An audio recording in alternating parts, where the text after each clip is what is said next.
Hi hello friends, எல்லோரும் என்னோடய Insta பேஜை பார்த்துட்டு டால் வேணும்னு சொல்லி எல்லாம் டிஎம் பண்ணியிருந்தீங்க. நாங்கள் கஸ்டமைஸ் டால்ஸ்லாம் பண்ணி கொடுத்துட்ருக்கோம். இப்போ வந்து இவ்வளோ ஸ்டாக்ஸ் வந்து இறக்கிருக்கு. ஒவ்வொன்றா நாங்கள் ஓன் ப்ரொடக்ஷனில் ரெடி பண்ணிகிட்ருக்குறோம். உங்களுக்கு என்ன தீம் வேணுமோ அதுக்கு தகுந்த மாதிரி பண்ணி கொடுப்போம். இப்போ பேபி ஷவர்னால் பேபி ஷவருக்கு தகுந்த மாதிரி, அதுக்கப்புறம் வீடு கிரகப்பிரவேசத்துக்கு பண்ணி கொடுத்துட்ருக்கோம். காட் டால்லாம் பண்ணிகிட்ருக்கோம். முருகர், அதுக்கப்புறம் விநாயகர், இந்த மாதிரி பண்ணி கொடுத்துட்ருக்கோம். அப்புறம் பார்வதி அம்மா, சிவபெருமான்,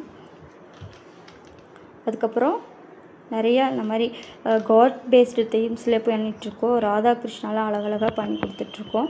உங்களுக்கு ஏதாவது வேணும்னா கண்டிப்பாக எனக்கு காண்டாக்ட் பண்ணுங்கள். இதில் வந்து டால்ஸில் வந்து ஃபஸ்ட் குவாலிட்டி டால், செகண்ட் குவாலிட்டி டால்ஸ்லாம் யூஸ் பண்ணிகிட்ருக்கோம். செகண்ட் குவாலிட்டி இதில் வந்து ஸ்டாண்டிங் டால்ஸு, சிட்டிங் டால்ஸு அந்த மாதிரிலாம் இருக்குது. நீங்கள் பாருங்கள். பார்த்துட்டு எனக்கு கண்டிப்பாக டிஎம் பண்ணுங்கள். லெஸ் ப்ரைஸில் வாங்கிக்கலாம். தேங்க்யூ. தீம் பேஸ்டாக நாங்கள் ரெண்ட்டுக்கு கொடுத்துட்ருக்கோம். ப்ளஸ் டால் வந்து சேலும் பண்ணிகிட்ருக்கோம்.